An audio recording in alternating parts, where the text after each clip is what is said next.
بقول لك كمان الحاجه اللي يعني فكر فيها كده واتفرج على ماتش كويس. بيراميدز في اسوأ حالاته الفنيه بيدي الاهلي 3.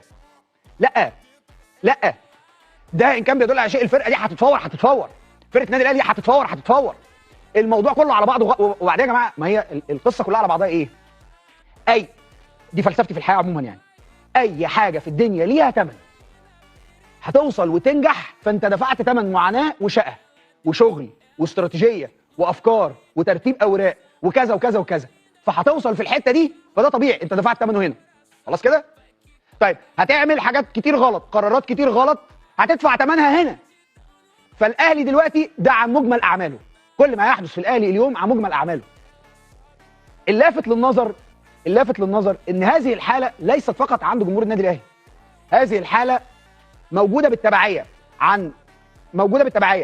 عند اعلاميين النادي الاهلي ومؤثري النادي الاهلي اللي طول الوقت بيدعموا النادي الاهلي بشكل غير طبيعي.